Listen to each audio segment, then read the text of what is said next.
तो खबर ये ऑफिशियली सामने आ रही है कि पाकिस्तान दुनिया का सबसे बड़ा पनौती देश है। दोस्तों, आप सभी जानते हैं तुर्की के बारे में। तुर्की आज से 4-5 साल पहले बहुत ही एक समृद्ध देश था। बहुत ही तेजी से इसकी अर्थव्यवस्था बढ़ रही थी, लोग खुशहाल थे। लेकिन हुआ क्या कि पाकिस्तान और तुर्की के 2016-17 के आसपास अचानक नजदीकियां बढ़ने लगी और दोनों देश बहुत ही पक्के दोस्त बन गए। इतने पक्के दोस्त कि पाकिस्तान के लिए तुर्की पिछले 5 साल से लगातार यूएन के अंदर कश्मीर मुद्दे को उठा रहा है और भारत के लिए एक सिरदर्द बना हुआ है। लेकिन अब आपको जानकर खुशी होगी कि तुर्की का बहुत ही बढ़िया इलाज होने वाला है। दरअसल FATF जिसने पाकिस्तान को ग्रे लिस्ट में डाला है, वो अब तुर्की को भी ग्रे लिस्ट में डालने वाला है। अब से कुछ घंटे पहले ये खबर आई है। ये खबर कितनी बड़ी है दरअसल तुर्की के लिए, इस खबर का अंदाजा इस बात से लगाइए कि ये खबर आते ही तुर्की का जो शेयर मार्केट है वो औंधे मुँह जा गिरा है और तुर्की की मुद्रा है रियाल, वो डॉलर के मुकाबले ऑल टाइम हाई पर पहुंच गई है। इन्फ्लेशन बहुत ही हाईएस्ट लेवल पर है। अब तुर्की की सरकार खुद कह रही है कि आने वाले समय में तुर्की की महंगाई बहुत ही हाई लेवल पर चली जाएगी।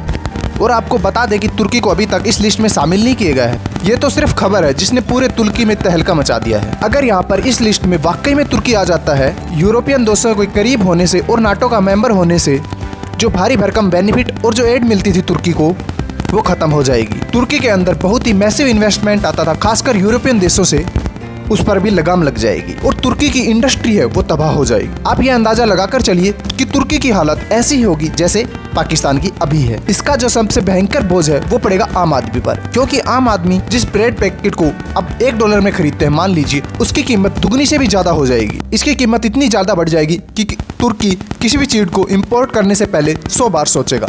इन्फ्लेशन इतना ज्यादा बढ़ जाएगा और ये सब तब होगा जब तुर्की को ग्रे लिस्ट में डाला जाए। और अगर ये होता है कि तुर्की को हम डालेंगे ब्लैक लिस्ट में, तो तुर्की हो जाएगा बैंकरप्ट देश, क्योंकि ब्लैक लिस्ट होती है सबसे भयानक। आपको बता दें कि पाकिस्तान ब्लैक लिस्ट हो या ना हो, लेकिन तुर्की के ब्लैक लिस्ट होने के और भी ज्यादा चांस है, क्योंकि पाकिस्तान को ब्लैक लिस्ट में जाने से कौन बचाता है? चीन। यानी कि उसे बचाने के लिए कोई मौजूद है और तुर्की को बचाने के लिए कोई मौजूद नहीं है FATF में, क्योंकि ना तो भारत और ना ही चीन बचाएगा। क्योंकि चीन के खिलाफ भी जो तुर्की के राष्ट्रपति है, उन्होंने उइगर मुसलमानों के मुद्दे पर बड़े बड़े बयान दे रखे हैं, तो वो भी इनकी सपोर्ट नहीं करेंगे।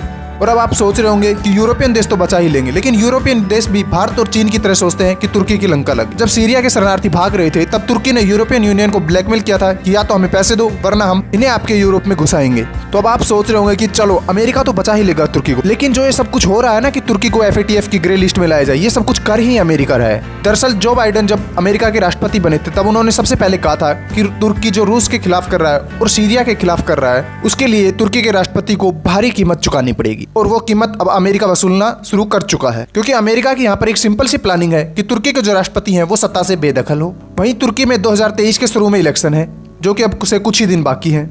तो अमेरिका क्या है, शुरू में डालेगा उसको ग्रे लिस्ट में, जिससे कि तुर्की के अंदर महंगाई बढ़ेगी, लोगों की इनकम कम होगी और लोग बेरोजगार होंगे। और आप सभी जानते हैं कि ये सब चीजें होती है तो लोगों का गुस्सा किस चीज पर फूटता है? सरकार पर। लेकिन यहाँ पर प्लान B भी रेडी है। अगर इससे भी काम नहीं चला तो फिर तुर्की को डाला जाएगा ब्लैक लिस्ट में, यानी तुर्की को पूरी तरह से बर्बाद किया जाएगा। तब तो हर हाल में तुर्की के राष्ट्रपति अर्दोगान इलेक्शन हारेंगे ही हारेंगे। और अर्दोगान के पास मुश्किल ये है कि उनके पास ऑप्शन नहीं है, क्योंकि उन्होंने अपने बड़बोलेपन से दुनिया के अंदर मुश्किलें खड़ी कर दी।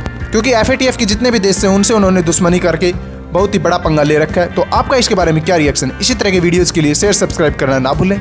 मिलते हैं अगले वीडियो में।